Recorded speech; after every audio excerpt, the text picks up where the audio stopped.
I normally never have cream puffs. I never have kind of like Linzertort or Sachertort or Apfelstrudel or whipped cream. But yesterday I had it all. Why not?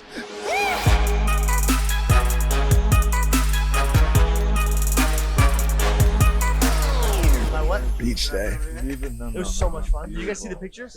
Bro, who goes to the beach during the Super Bowl while LA's in the game, bro? I know. That was odd. Who said rolling? Who said rolling? Who said rolling? I didn't. Did someone say action? Do you need that cue? Do you need that to happen? Otherwise, we can't start.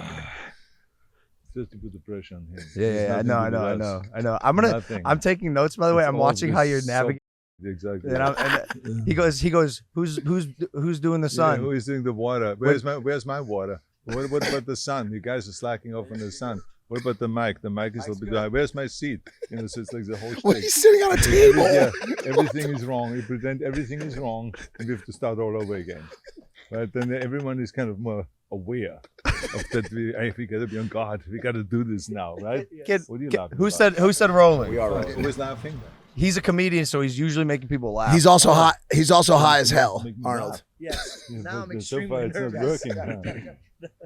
But I'll get on the sun thing. All right. So yeah, you pulled up a tabletop to sit on. Here we are, Venice Beach, Gold's Gym. Ladies and gentlemen, we have Arnold Schwarzenegger on Impaulsive. Unreal, dude. Arnold, I gotta be honest with you. I'm falling apart, man. I'm a mess. It's the end of Super Bowl week, bit of a bender. And here you are, I walk in the gym, 8 a.m. You're pumping iron. You really make me feel like a piece of shit, man. Logan, you're not a piece of shit. You're just celebrating the day a little bit. Too much. Tomorrow you get with the program again and then you work out. Look, no one gets to where you are without working out hard and being disciplined and having a clear vision and the drive and having the fire in the belly and having that want power and that willpower and all that stuff.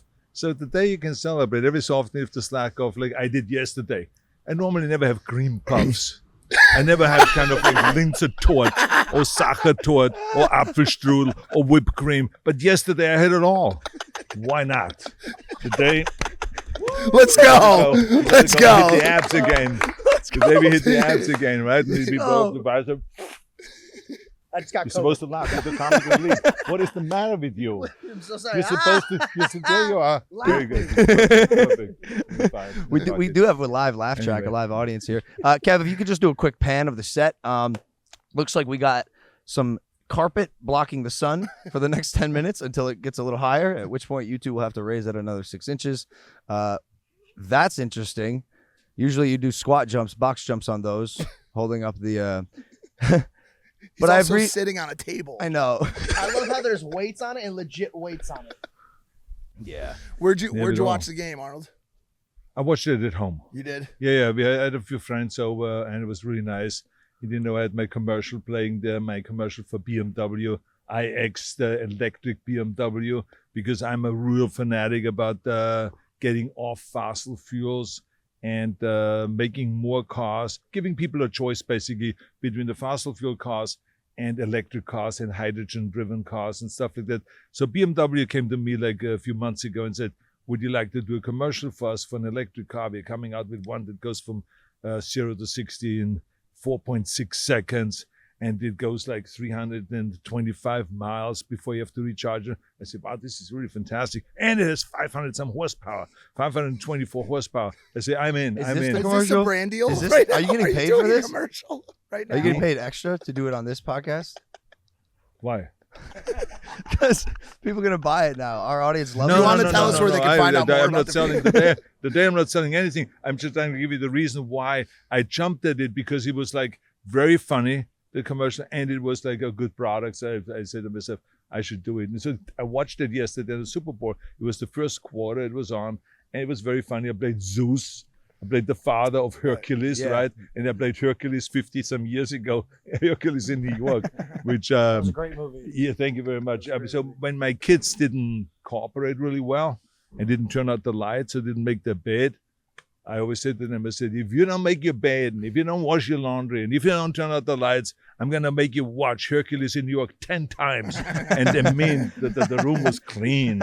They were really cooperating well, yeah, because they hated that movie so much, watching it over and over, I tell you. Dude, it's got to be weird being you.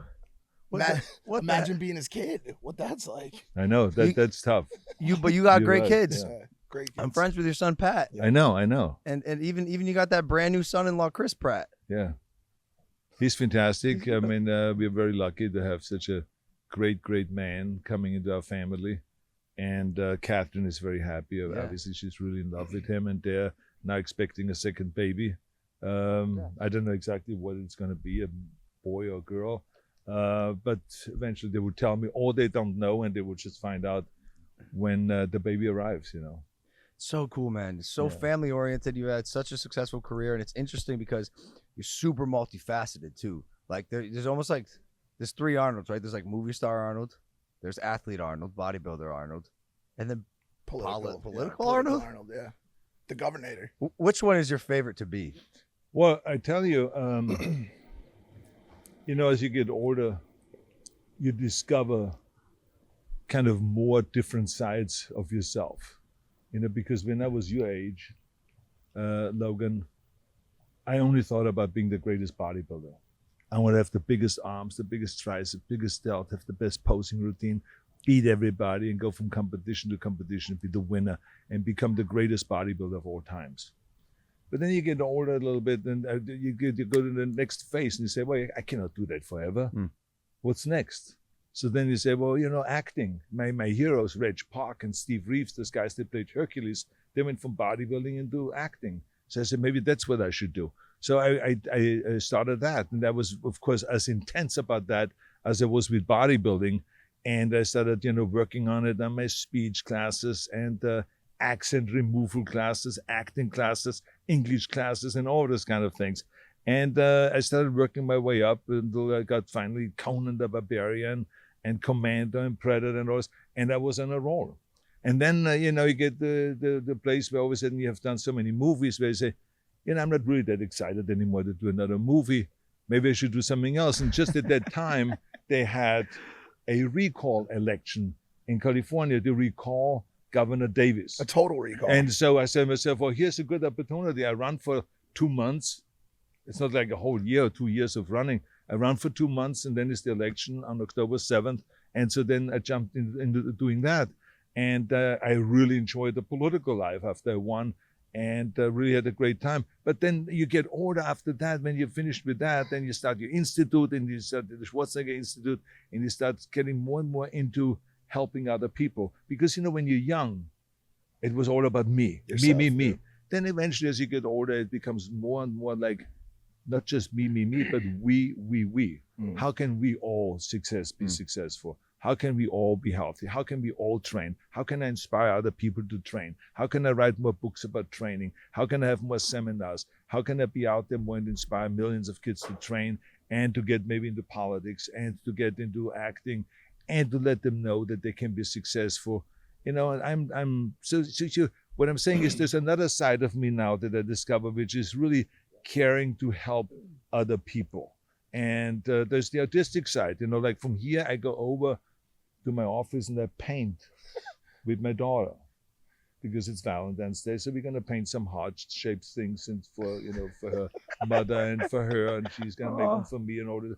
And we just paint. So there's another side of me. So there's many sides that we all have. I think that comes out as we get older, it seems to me. Were you always good at balancing bodybuilding and emotional stuff and all that entire range of versatility, or do you have to work to get to a point where you can get emotional and paint hearts? Well, I it is not so much emotional. It's just that when you have children, all of a sudden you say to yourself, do I want to buy Christmas cards? Do I want to go out and buy birthday cards? Or can I go and paint the Santa Claus? I remember from my days when I was in elementary school and in middle school in Austria, we painted. So I said, maybe I should just get some colors and start painting, my Christmas cards and my Valentine's cards and my Easter cards and birthdays and all of those things. and make an effort. And so I started getting into painting only because of my kids, not because of emotions or anything else. It was just the kids. And so one thing inspires the other thing. And so then you discover that there's, you know, feminine side in you, there's a masculine side in you, there's an artistic side in you, there's a giving side, there's a selfish side, there's a powerful side, there's a weak side, there's a vulnerable side, there's a leadership side. You know, you discover all those different things. But you have it. Sorry, it's hard to speak and to form thoughts, mainly because of my hangover. But you have the means and the curiosity to do all the things. Like your ability to evolve and adapt innately, I think, like I'm listening to, like, in short, you decided to become governor because you were bored. You decided to become a movie star because it was the next best appropriate thing, but you had the means to do it, right? And it's funny, I hear you talk about accent removal classes, but I feel like it's so you, and it played such a massive role in like what you ended up doing and the roles you ended up getting. But I think most people don't have that thing that they want to do more. I say it all the time. Life's not short. You just got to do more. And you're clearly climbing your second mountain, right? Your first being that of your own personal pursuits, goals, endeavors. And then the second being service, providing to other people, spreading your arms and using the things and the knowledge you've learned to be the best person and contributor to the world that you can. You have a mini pony running around your house while you paint. Like, you have a beautiful family. It's all the things. And you continue to grow, evolve, and adapt. Even like this podcast, which I found out today was your first, let's call it like Gen Z podcast, which we're honored to be able to, like, I don't know. Have them on. Yeah, I mean, show them in an open format to an audience that probably maybe, I don't know, like maybe they haven't watched the Terminator, which I find disgraceful. Horrifying. But like maybe a 7-year-old hasn't seen John Connor. Or seen Predator or something like that. Or Junior with Danny DeVito. Junior as well. Too, yeah. Which I found out that you were high on. You were stoned out of your mind. Is that true? Hold for plane. Hold for plane. Let's do that again, because I think people maybe mistook your question. No. Junior, Danny DeVito, great movie. Which I found out recently that you were stoned out of your mind on. High as hell. Well, not the whole movie. You have a great PR team, by the way. They're just like lighting up. No. All the It's that guy. It's that guy with the notepad. Yeah. Send in the cars. They're talking about him getting high. Send a plane over quick. It's not the whole movie of Junior. So what happened was, I was saying, and Jimmy Kimmel the other day, I was like explaining that Danny pulled a trick on me. You know, we both smoked cigars, and then after lunch he gave me a stogie, a long, beautiful Monte Cristo. And after I smoked it, we went back to the set and we continued our scene. And all of a sudden I forgot all my lines. And I forgot I even did the scene in the morning. When they said to me, says, Arnold, it's a continuation of the scene we did in the morning. I said, I cannot remember what I did in the morning either. I said, I don't remember anything. And so I realized after an hour and a half later, I finally got my memory back. And I started remembering now the lines. And I said, okay, I'm ready now to do my close-up. I said, let's switch the camera around and all this. And I saw Ivan Reitman, who sadly passed away last night, I have to say. I'm really depressed about that. Yeah, terrible. He was 75 years old. I don't know what happened there. But I mean, in any case, he and Danny DeVito were always kind of smirking and going like... And I said, what's going on between those two? Well, obviously, Ivan was in on the whole thing. And I felt kind of like terrible that I didn't remember my lines, that I'm wasting everyone's time. And but, you know, they were perfectly fine, and we just switched around, and Danny did his close-up first and all this. And then I realized that Danny put some marijuana in front of the cigar, stuffed it in there, or had some visual effects guys or the prop guys on the set do it for him. And so I got loaded, and I was just forgot everything. So it was one of those things. So it was not the whole movie. It was this one moment, this one afternoon for an hour and a half that I had absolutely no memory. One time I was so high I forgot who I was. Do you know how scary that is? I know. You're telling me. Yo, on a movie set?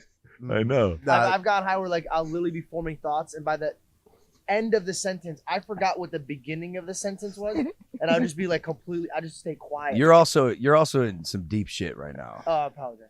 Why am I instant DP? Just because you're a pothead, dude. Like, Oh no, yeah, I have issues. You have issues? Yeah. Like, what are your issues? Well, like I got into smoking. Issues. It's you. It's you. It's you. Wow. Wow. Right? Wow. Yeah, it's Wow. you. Yes. Exactly. The issue is you. Exactly. You It's should be a you. therapist, man. I feel so much better. You feel better now, I right? feel great. Yeah, you don't have to pay. Don't worry about it. You just have to go out and 20 sets triceps. Okay. All right, good. And please Incredible. never interrupt this guy. I won't. We interrupt this program to bring you a word from our sponsors. As you guys know, I live in Puerto Rico now, so it's actually very important that I brush up on my Spanish. This episode is sponsored by Babbel. Babbel is the best language app because it teaches real-world practical conversations like for travel, business, relationship, etc. They're short 10-minute interactive lessons, and they have a 20-day money-back guarantee. 2022 is the year of self-improvement. Learning a new language is definitely the way to go, and Babbel is here to help. Walking around Puerto Rico, I've definitely felt more comfortable knowing that Kevin can speak Spanish for me. But eventually I will learn it. Honestly, Mike, do you know some of my favorite phrases in Spanish? No. Would you care to tell me today? Sure. ¿Dónde está mi esposa? You know what I like? Me gustaría comer una hamburguesa ahora mismo. I just got my subscription. I'm sorry. I'm working on it. 65% off of yours and start speaking a new language today with Babbel. Thank you, Babbel. Back to the program. I say we stay on this movie tip for a second. You have done, I mean, some of the most well-known, prolific, Over $4 billion as a lead in movies. Gross crazy at the box office. Yeah. movies of all time. My Yeah. father's probably one of your biggest fans in the entire world. He's gonna be insanely jealous that I Yep. did this. What would you say is the work that you're most proud of, and that you remember the most intimately, and that you love the most? Well, I think that overall, I don't want to pick a movie because to me, the action movies were as important as the comedies were. And I was very fortunate that I could show that I am really good in the action genre and that I also could cross over and do comedy. That's very hard to do because, as you know, it's but I mean, to cross over, no matter what it is, it's like all of a sudden seeing Dustin Hoffman playing Conan the Barbarian won't happen, right? Because it's not believable. So the trick of it is, how do you make it believable that you as this action guy can actually be funny, or the circumstances can be funny? And so that, to me, I think I was the proudest that I was able to do that. And that's why I'm so upset about Ivan Reitman, the director of the movie Twins and Ghostbusters and all this movie, Dave and Junior and Kindergarten Cop and all this stuff, that he passed away, because it was Ivan Reitman that was in Aspen with me when we was up there skiing. And one night we sat together with Robin Williams, and Robin Williams and him said to me, "You're really funny, Arnold. I didn't know that side of you." And I said, "Well," I said, because in the movies you just see the serious Arnold that says, "I'll be back," or putting the knife through the heart and saying, "Stick around," and all those things, or kill someone and just say, "Please don't disturb him. He's dead tired," and all this kind of lines. So I mean, this is so. I said to myself, this is what Ivan Reitman knew. This is what Robin Williams knew of me, but they didn't know the other Arnold.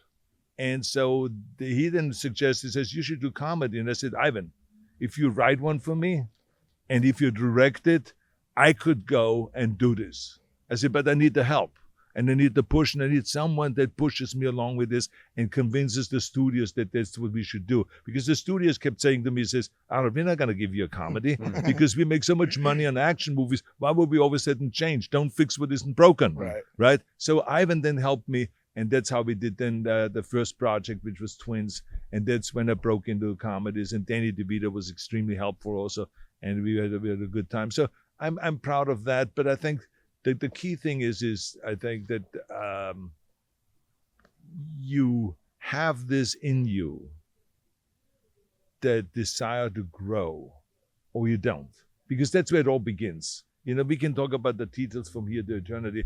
And I think that's why I'm also sitting here today and doing this podcast, because I admire you guys. Thank you. I really do, because I always say to everyone, I said, this is so great. These are ordinary guys from Ohio that go and says, we want to be special.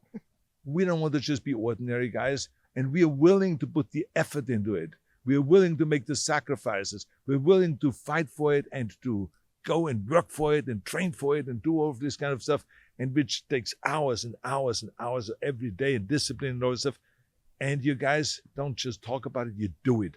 And so it's so refreshing to have guys like this come on the scene, especially today with the social media and with the way things work, to do things in a different way than everyone else. And that's what I did. I did my whole way and road in my life was always different than everyone else's. And that's why I could relate to you and your brother so well, that you do things differently than everyone else does. And I love that. It's so refreshing. So here we are sitting here. I admire you guys. Man, and you guys admire me. So this is really fantastic. Dude. Yeah. I'm honored. That's a lot. That is a... and we're doing the Slap Fest together. Flattered. Dude, okay. Son of a gun. I mean, this is going to be big time because I've never seen this live. Dude, I can't imagine being in that arena watching these guys slap the shit out of each other. I know. Let me tell you this and you this. I don't know if you know this. All right. So, okay, breaking. Here's the alpha. Arnold and I are presenting the Slap Fighting Championship in Columbus, Ohio on March 6th. You may have seen this event go viral online where two men or women stand across from each other and slap the shit out of each other. Slap for slap. It started in Russia, then it moved to Poland, then it got some infrastructure. Now they're bringing it to the United States. We're doing it at the Arnold Classic, your bodybuilding event, I think on the last day, and him and I are presenting.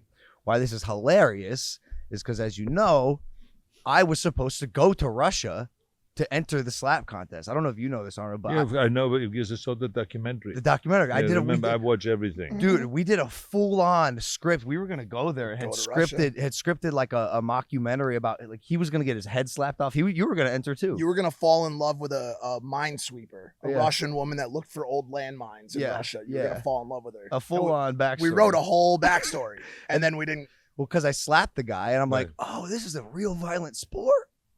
And also, what if that happens to me?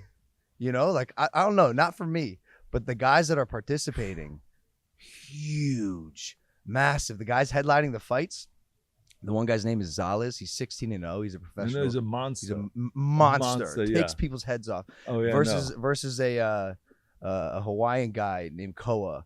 I think they call him the Crazy Hawaiian, who is like America's version of the fucking slap champion. So, like, dude, it's going to be on Famio March 6th, pay-per-view. Him and I are presenting, which is going to be hilarious. But it's going to be great because why this is the perfect event is because the Arnold Classic is a sports and fitness festival. And we never kind of choose and kind of have an attitude about no matter what the sport is. So people ask me, says, slap competition, why would you have that? I say, I got the same question when we had an axe throwing competition. And then they ask the same question when we had the Scottish Games competition where they throw when they carry around those heavy beams and then throw it. So why would you have that? Why would you have archery? Why would you have an event for people that handicapped, physically handicapped? So we have everything. We have sports after sports after sports. We don't judge anything. We are only there to have people be able to compete and have people to watch and be entertained and inspired by watching all those sports. Yep. That's what it is. Yep. And I know we're going to have a great time watching the slap competition as long as we don't get slapped. And then we're going to watch them competing. They're doing exactly what they want to do, compete in this sport. And the audience will just love it, watching those things. Guys going down, because as you could see, as I saw in your video, how guys went down, passed out they because of a slap. And so people like that drama. Yeah. Then they pick them up and then they slap again. And it's just wild what's going on there. So I think the Arnold Classic will not only have the world's strongest man competition, and not only have the powerlifting competition and the weightlifting competitions, and the world's most muscular man there, and the most perfect physiques, and the women's competitions and all that. We will have it left and right from Friday through Sunday, those kind of competitions. And I'm so happy that you come there. You have been there at the Arnold Classic watching it. I know that. So you're going to be, I'll be back, right? I'll be back. Exactly. I got a little sentimental story. So the Arnold Classic takes place in Columbus, Ohio. I'm from Ohio. when I was 11 years old, my papa took me to the Arnold Classic, and I got within this close of Arnold himself. Wow. On video. I remember you walked by, you were doing, your little rounds through the crowd, and I like scooted through, and you walked by me. I may have even like touched your arm, and I was like, Dad, I touched him. I touched his arm. And I looked for the video on Facebook. I couldn't find it this morning, but it is absurd how truly full circle life can be. Like, man, I can tell you when I saw you that time, I didn't know I'd be coming back over a decade later to present what I consider to be one of the most entertaining, fastest growing combat sports. So, I mean, kids, go for it.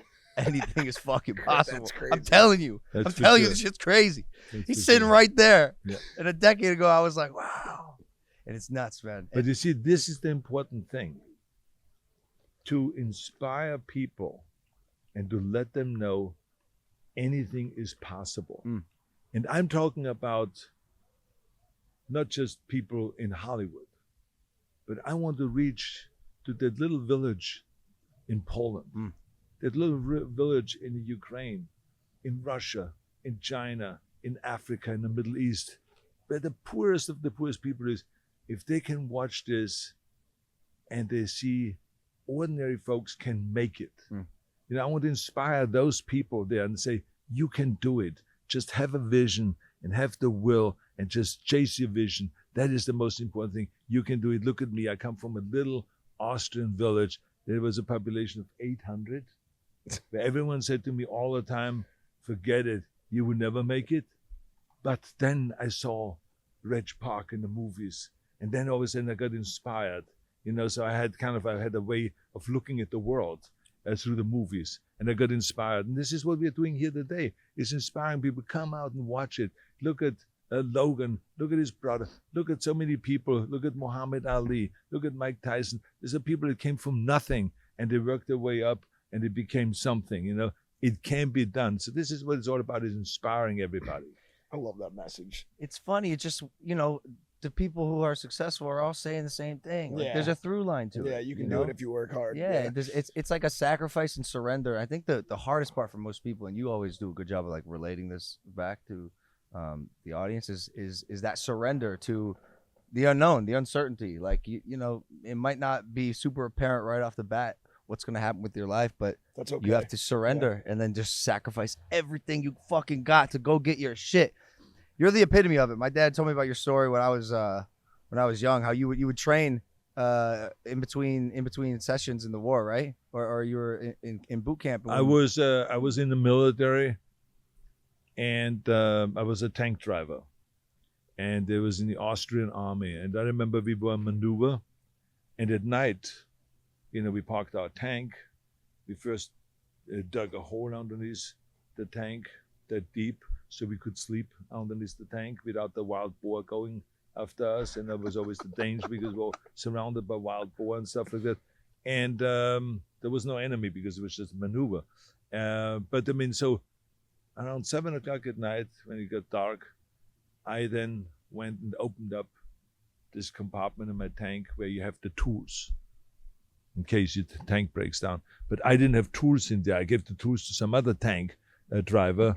And I had my collapsible kind of bench that you could put the legs together and all this, and then do your flies.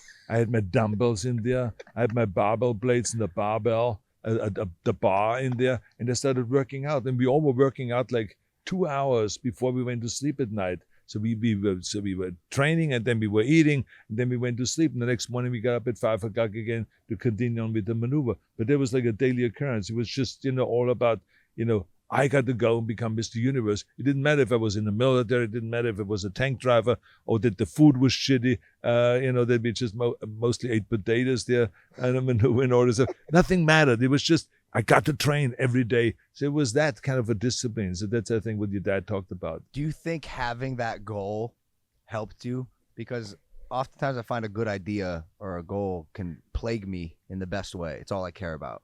Absolutely. I think that we don't operate well if we don't have a mission, if we don't have a specific vision and a specific goal, because then you have something to shoot for.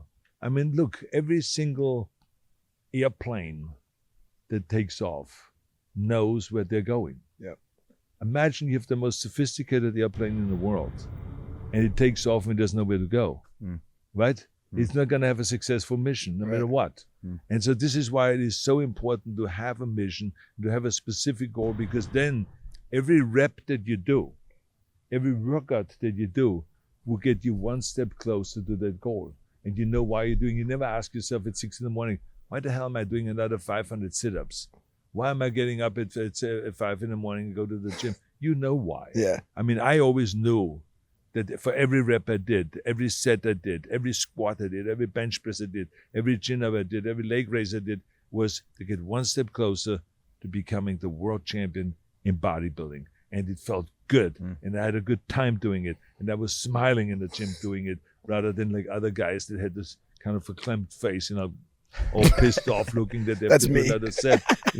I knew exactly why I was in the gym. And still today, I come in here, I do my sets, I do that because I'm from 75 years old. I got to go and stay in shape. I'm doing more TV shows, I'm doing a TV series, I'm doing more movies. I want to be in shape and I want to, look according. It's already tough enough as it is to stay in shape. So you got to do it no matter what. Back me or your favorite Barstool personality on the Barstool Sportsbook today and get exclusive boosted odds and the biggest action in sports. Check out our boosted odds under in the exclusive Bet with Barstool section of the app. Hurry! These exclusive boosts won't last long. You must be physically present in Arizona, Colorado, Illinois, Indiana, Michigan, New Jersey, Pennsylvania, Tennessee, or Virginia. To bet, gambling problem? Call 1-800-GAMBLER. In Tennessee, call or text the Tennessee REDLINE 800-889-9789. Back to the program. Well, I was going to ask, do you? You've done it all. Why do you still come to the gym? 75 years old. I mean, you did the Mr. Universe. Well, for the same reason, we talked about that. For the same reason as why am I having breakfast today? I had breakfast yesterday. I had breakfast 10 years ago. Why am I still having breakfast? Right? It's like It's part of your day. Why am I still sleeping? Right. I slept 20 years ago. I slept 10 years ago. So I'm still sleeping every It's night. It's so rooted in who you are. Exactly. So it's the same as with training. Training is part of my life. It's that simple. Nothing will ever change until I die. I will be working out and I will be having a great time in the gym and I will be getting the pump and I want to feel good, and like I said, it's tough enough as it is with when you get older, but you have to hold on as much as you can and you have to still watch what you eat and all of those kind of things. It's so good. No cream puffs. And you know what's the greatest thing? Cream puffs. The greatest thing is none of cream puffs. Well, that is great too, but that we are in America. Think about this for a second, huh? People, we know that there's a disarray, right? I mean, the Democrats and Republicans don't get along, and there's the fighting on Capitol Hill, and, not much is getting done and all of those kind of things. But one should never, ever forget that we are still in the greatest country in the world, right? Because when I go overseas, people are still today, just like 20 years ago and 50 years ago, come up and says, can you help me get to America? Can you help me get to California? I want to get over there. It's the greatest place. There's nowhere else I want to go. They don't ask me to go to China. They don't ask me to go to Australia. They don't ask me to go, can you help us go to the Middle East or to Africa? No, they ask me to come to America. Absolutely. I was going to bring that up. You talk a lot about chasing your dreams and going after what you love and what your passion is. And California, for the longest time, has been a state that people go to chase their dreams. It's always been that, right? And I came out here 6 years ago and immediately fell in love with the state. Fell in love with the coastline, with the beaches, with the girls, with the weather, with everything about this state. And lately there's been a ton of slander, a ton of bad talk about California, about how it's being run, about the status here and the state of things. What do you think is the biggest, having run the state at one point, what do you think is the biggest obstacle that we're up against as Californians right now? Well, I think that the biggest obstacle is that we have a political kind of a situation where Democrats are basically running the state. And not that their policies are necessarily bad a lot of times, but what I mean is that there's no balance between Democrats and Republicans. When we get the most accomplished is if there's a good balance. And when people sit down and you meet in the middle and you get things done. Just like when I was governor, I worked with the Democrats as well as I worked with the Republicans. And we got things done. Not everything, but we got things done. Never mind. He's fired. You're lighting guys falling all over the place. That's Dylan. He's our producer. We are not going to say He had a late night. He's doing the best. He's doing the best. So He goes, sup, So this is the problem we have in two-party- California. yeah. So we don't have a two-party system, so to speak, where there's more of a balance, and it's in the leadership thing. We have had, for 20 years or 30 years, the homeless problem, and it doesn't get solved. Then you have the problem of the taxes going up, and that's not being solved. Then you have a problem that we have, a spending problem, and that's not being solved. So and then we have an infrastructure problem where we don't have the electric lines, the power lines being buried in the ground. We have an infrastructure problem that we don't have, the water system fixed, that we have a water system where we don't have droughts every year. And just really go and build an infrastructure that collects the water and keeps the water so that we have enough water. So there's a lot of the high-speed rail thing has been lately in the news a lot, that the costs keep going up, and it's not. So there's a very complex issue. there's a lot of problems. But there's complex issues. They're not easy to solve. But I think they're just easier to solve when you have two parties come together and solve those problems together. So that's as simple as that. But as I said, I remember when I came to this state, it was the same thing. There was the major problems in America. There was in 1968 where the big demonstrations with the Democratic Convention in Chicago, and there was the Vietnam War. Then there was, afterwards there was Watergate, and there was all kinds of problems that we had in America. But I still said, this is the best place in the world. And so no matter how bad we do, it's still the best place. And remember that California, what happened up there? Yeah, that's what I'm saying. Now we gotta. But I mean, I think, no, it's okay. I think that the key thing is that we know. You can look at California also in a positive way, and this is that it is the 5th largest economy in the world. So we're not only number 1 economically in America, by having the greatest GDP of $3.3 trillion or whatever, but we are the 5th largest economy in the world, right behind China, Germany, the United States itself, right? I mean, just think about that. So we are really unbelievable in Japan. So those are the 4 countries that are ahead of us. Everything else is behind us. So this is for a state really extraordinary. So yes, we have our problems, but it is a jewel. It's a jewel. And now I'm going to go to another jewel, which is my daughter. She's waiting in my office, and she's painting. She's going to paint with me because it's Valentine's Day. So it's daughter's daddy kind of painting together. I hope you excuse me. And it was great to talk to you guys. Amazing, and let's do it again. Have to. And I can't wait to see you in Columbus. Let's go March 6th, baby. March Slap Fighting Championship. 4th, 5th, and 6th, exactly. Dude, we appreciate you. Thank you for coming on Impulsive. It's the #1 podcast in the world. That's a fact. Arnold Schwarzenegger, ladies and gentlemen. Thank you, Logan. An honor. Thank you. An honor. I say we cut to that angle right now, the one pointed towards the sky. All right, so Arnold just went to go paint with his daughter, which I think is so cool. I love him. Wow, I dude. love that guy. He's incredible. So I just did a podcast called Unwaxed with Sylvester Stallone's daughters. Unbelievable, like beautiful, humble, smart, intelligent, like the quality of women that he produced was unbelievable. Like I could not believe it. I was blown away. And it kind of reawakened this dream of me of having a good family in this industry. Yeah. And watching them be so grounded and so cool. And sitting here with him, it's just, it could happen. You could have literally it all. It exists. Yeah. It does. Like he's sitting here and I'm literally like, dude, you've had a successful career, a successful private life, public life, all the things. And I don't know if you know his kids, but they're stellar human beings, bro. Pat and Catherine? They have Catherine, to be. yeah, He just ditched us for them. No, but We went to go paint. Dude, it's My just dad the most, doesn't paint with me. Dad, do you know how much it when's the last costs? time you painted? When's with the me? last time y'all painted together, Mr. Big George? Your With- son George. He literally looked me in the face and said, "With who?" When's the last? Hey, Big George. When's the last time you painted with Arnold Schwarzenegger?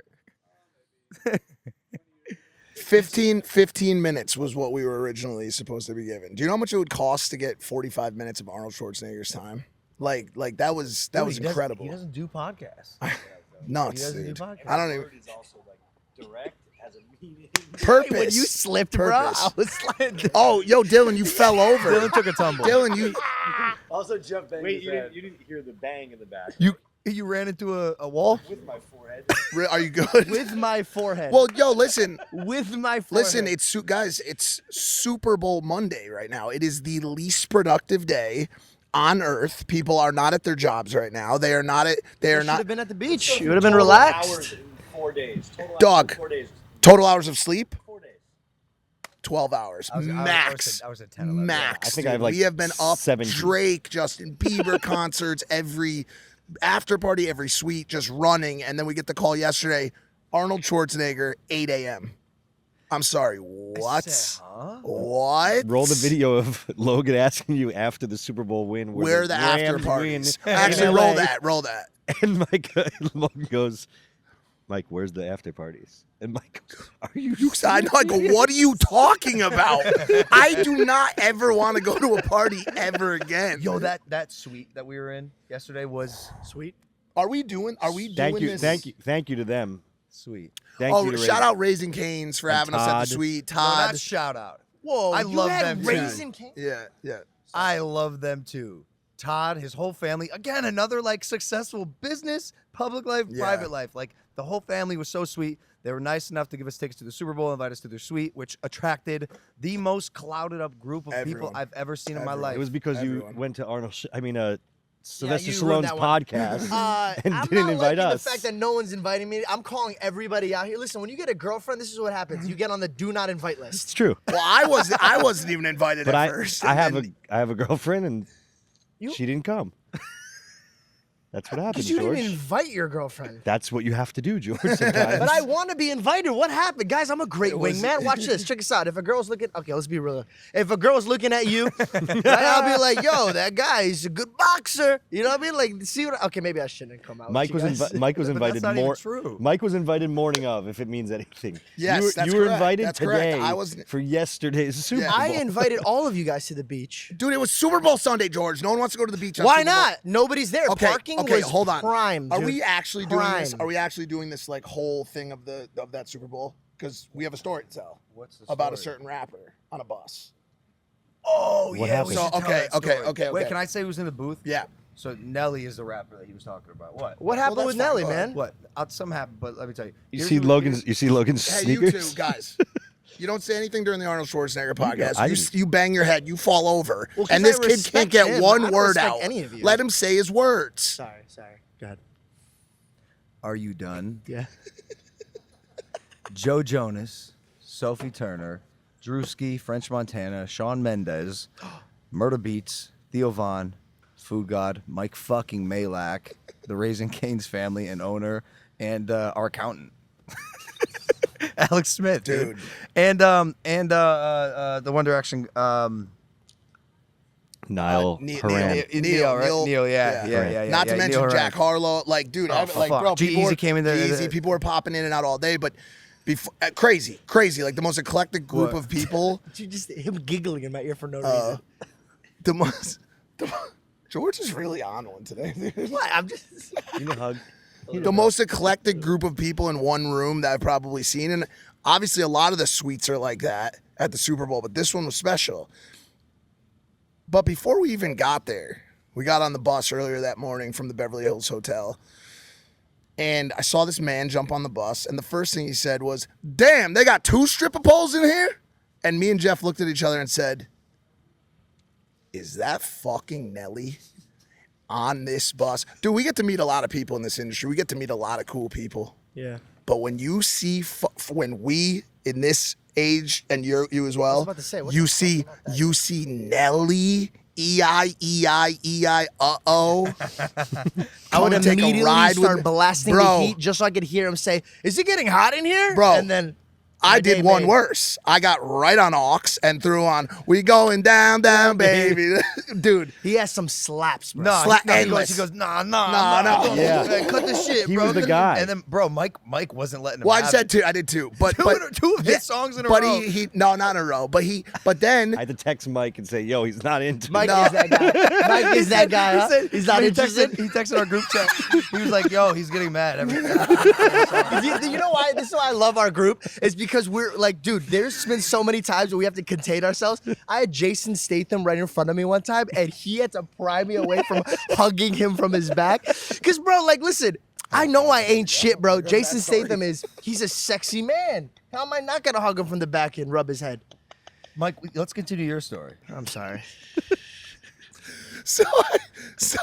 But you see us all clowning around, and he was sitting in a group of people that was, it's, by the way, once again, it's the morning before the Super Bowl. People are stoic, they're relaxing, but they see us, me, Logan, and Psycho Jeff in the front going nuts, turning up the music. He gravitates towards us. People love positive energy. They like to turn up. So he shows up and he sits right in front of Logan, and we start this conversation. Hold for plane. He actually was going after the alcohol, not you, Mike. I was gonna say. I didn't say me. I didn't say me. There was something about it. There was something about it. It's hard for me to picture Nelly on a bus just dancing towards you, playing his songs. It was a little. He's It was a half mix. right. It's He true. I'm was kidding. closer to liquor, but he also could have gotten a shot and went back to his seat. Bro, we were turning. We were turning up, and everybody else jokes. was sitting there talking about We business. still and shit. haven't not slept. Right, still having not slept from the Before. Drake party.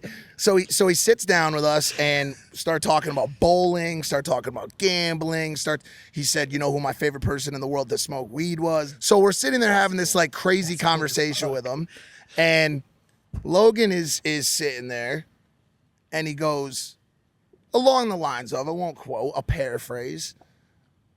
Nelly, let me tell you a little bit about why Air Force Ones are such No. I know what. There was a very natural. I know what he go, said. go, go. He said these are 4 days in Super Bowl. Got Yeah, it. because the way they look. Zoom in right now, like they're just old and kind of decrepit. They're creasing. These are at only the front. 4 days old. And I was like, this is 4 days old after like degenerate Super Bowl party Air Force Ones look like. How many And, do you and then I was like, Turns to and it's me. crazy because I was like, yo, Jeff, you need to give me like 3 pairs of fresh ones every time I come back to the States. And Nelly's looking at me just like, and I think nothing of it. I'm like, I go, Nelly, bro, like fresh pair of Air Force Ones straight up. I don't know if there's any better shoe in the world. I go like, I think every person should have like 3 pairs of these just ready to go. I go, Logan, are you sure they need 3 pairs and not 2 And pairs? Logan goes, Mike, what are you talking about? Why 2 pairs? I need 3. And I don't know. And I look at Nelly and I look at Mike and I'm like, he doesn't know if it's a joke yet or he's dead I serious. have no idea. I'm like, why does it matter? 3 versus 2. They're shoes. They're a great pair of shoes. And Nelly got real serious for a second. He goes, I'm the reason you have those shoes on your feet right now, bro. He made them popular. 100%. He's never heard Mike goes, he shows me the YouTube video, and what's it called? Air Force Ones. Air Force Ones, and I'm like, Out of all the things to talk about, why I don't know. That's what I'm saying. It was such a weird circumstance, and also, how the fuck did I not know that? And I'm like, dude. And then, Of course, Mike is like, all right, I got to play it. And Nelly's like, nah. no, the girl wanted me to play it really bad. The girl from Airplane Mode. Oh, yeah. Sweetheart. Yeah. Real nice girl.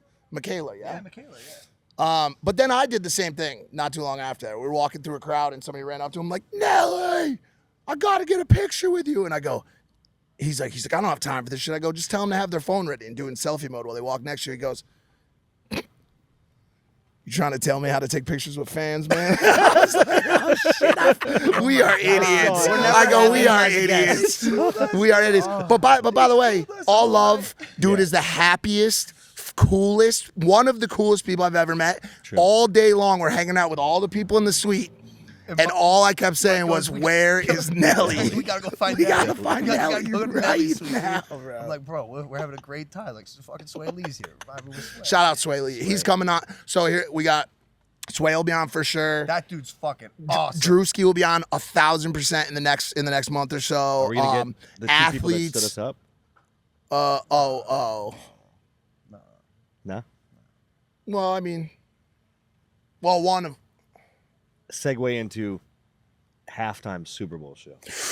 Oh my God. In the middle of the Super Bowl, Dog. breaks out one of the most legendary performances of all time. Don't do another Super Bowl show. Just never do another. Don't do another. Bro. Was it better than Bruno Mars's? Bro. Leave. George. Leave. George. Whoa, whoa, whoa. Leave. Bruno George. Mars, George, you're George. never, you're George. never getting paid. George, for are you both. insane? I know. What do you What? mean you're with him? That's why you fell over during the show because you Bruno say shit like Mars. that. Bruno Mars. Disrespect that you're giving to Now- legends that are as old as Bruno Mars. Hold on, let's- Double the By the way, age. shaped every bit of culture, music, taste, fashion that Well, we wear here's the here problem. to this day. He doesn't know You what told happened. Nelly about Air Force Ones. Don't come at me with culture. Don't you ever come at me about culture again. The problem is George doesn't know what happened. By this point, Because he was everyone on the watched. beach. He was on the beach playing fucking volleyball with his dad painting hearts. There was Super no Bowl one there. Sunday. He goes, there was no one at the beach. No shit. He goes, My dad is fun. He goes, was fun. You missed it.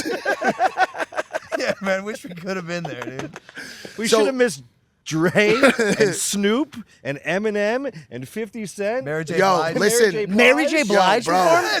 Bro, and Kendrick. and Kendrick Lamar won. All right, it Halftime could possibly show. be as good as Bruno Mars. I'll have to watch it to make an honest decision. But by the time this episode comes out, it's a 3-week-old story. So it's like, but yeah. But it was cool being in the suite with all these people, and all of us were sharing this very special moment in our lives where all of us were equally as flabbergasted and just we knew we were all blessed to be there with each other watching a performance like that. During the halftime show, especially in general as well, because LA has been tortured by this pandemic, dude, and people have been stuck in just like everybody else, but we've in a way tortured ourselves more than anyone else. It made it impossible to go inside, made it impossible to go anywhere without a mask on or whatever, and to be in this suite with all these people back outside during this legendary Super Bowl halftime performance with LA in the Super Bowl, LA winning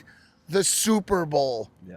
What a moment for Los Angeles, bro. Yeah. What a moment for Los Angeles, and to be surrounded by colleagues, creators, artists, athletes, and all the people that play in this fucked up weird circle that we exist in. It was a legendary moment. It could have been either way that night because on the drive home from that incredible beach night, we stopped by that burger joint and I saw, like, I'm not kidding, maybe 9 SWAT cars with them standing on the outside, but the biggest smile on their faces because they're like, oh, we're okay.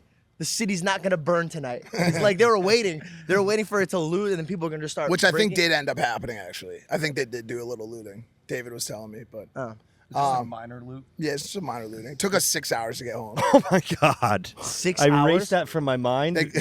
How dare you bring that back into my mind? we police. No traffic at the beach, by the we way. Not pull- trying to rub it in. No traffic at the beach. Primo parking and everything. We police escorted in. It took us about 5 minutes to get to the game and about 12 hours. 3 hours. Well, I think that's it, probably. Yeah. We're probably done. I think Really stepping it up on the guests lately, man. Like, it's almost like another rival podcast, like, kind of forced us to step it up. Imagine if Shaq showed up, dude. Oh, that was the other thing. Yeah, Shaq stood us up. Well, he actually could have sat down and stood me up. He's really tall, but Hey, Nice. None of Thank those. None of those. Wait, do you want to say? None of those. Do you want to say he what said happened? nice. He said None of those kind of jokes. Do you want to say what happened when we ran into him? Yeah, we were at the Sports Illustrated party. Yeah, I saw him and I fucking pressed him. Well, Wait, were did you? No, going you to. didn't. No, you was going to, and you. Mike's like, yo, tell Shaq he did great on our podcast today. I would have. And I was going to. And right as I was about to do it, he beat me to the punch. He goes, hey, man, sorry I couldn't come on your podcast today. And I was like, yeah, man, you did great. But he had already said. Yeah. he already so- sucked all the wind out.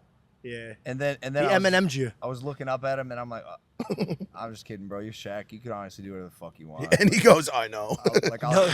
We'll accommodate. You don't give a Whatever, shit. whatever you dude. fucking want. We'll wait for you. He didn't even give a reason. I go, what was his reason? He goes, there wasn't one. He just said, sorry, I didn't make it to your podcast. Hard stop. No, but No, like, oh, we'll do it next time. Like, just nothing.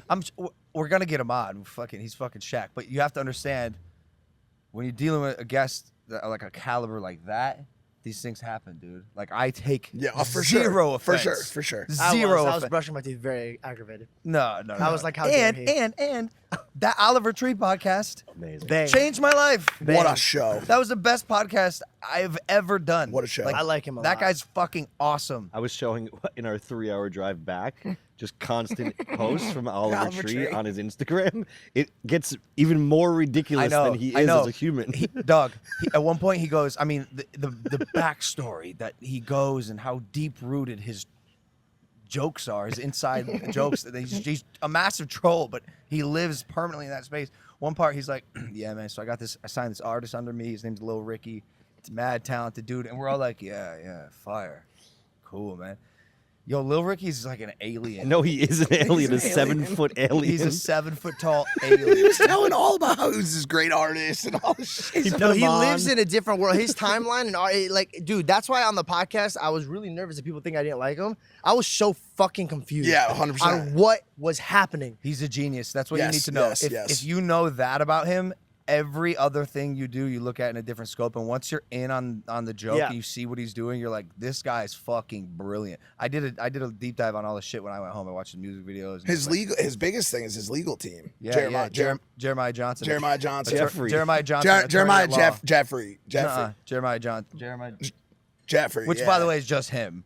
But there's a website. Oh there's my every God. bro. Does he just dude, Yes. his dedication. every character is like fully built out. he's like He is like that. yes. Man, Yeah, that's no, like that's Mike- it. That's it. It's like Yo, Mike yeah. As fucked up as he It's just like Eddie made Murphy that happen, plays- Tyler he's Perry. actually Tyler accurate. Perry, who plays all the characters. He just, you know what I mean? Eddie like he Murphy plays, does it. Yeah. Yeah, there's others that Mike Myers does it. Like yeah. like when I was looking at the Michael the Myers. slime, the print on the slime bottle, and I'm like, oh, he like wrote a backstory and has calories. He planned on saying the serving size joke. I was like, there's 3,000 calories. He's like, well, that's actually per serving. There's 2.5 servings. Bro.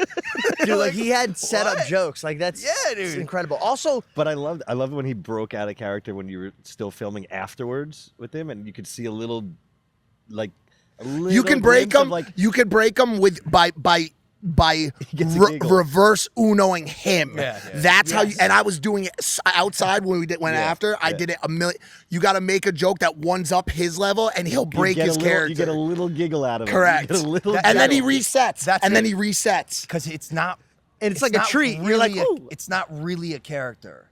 It is, but it's him. That's just That's him. who he is. Yeah. I Is there like a his chance voice, that by the way. podcast isn't out yet when this one comes out? Yeah. Yes, right? Oh, that's a good build up for them. Would you be down to go to Vegas right now? Okay. Yeah. Yeah. Let's go. Can I come? Please. Are you bringing do you have a Valentine? Yeah. Many? No. Do Do you have you got a Valentine? yeah. And you too? Well, you I'm thinking definitely- about it. I'm thinking about it. Yours is funny though. Wow. You know, well, things happen. All right, guys, that's it. Thanks for watching this episode of Impaulsive. Hit that subscribe button. We love you. We really do love you. It's been great lately. The vibes are fantastic. And shout out to our team. Shout out to our team. Yeah. Dylan, Caleb, Yeah, thank you, Christina, guys. Caitlin, Thank you, honestly. Jeff, everyone who participated. What about you? Obviously, Kevin, who's sitting over there. David, anything? No. Yeah. No, because we've been running and gunning and going, and our team's been doing an amazing job of getting everything where it needs to be on time, proper. And Dylan, thanks for holding that shade there. I'm sorry. You had a personal one. I was just like this the whole I know. I noticed. I was like, he's standing in front I'm of the very sun for me. surprised we made this Happen. makeshift Yeah, work. crazy. That is absurd. All right, we're done. Bye.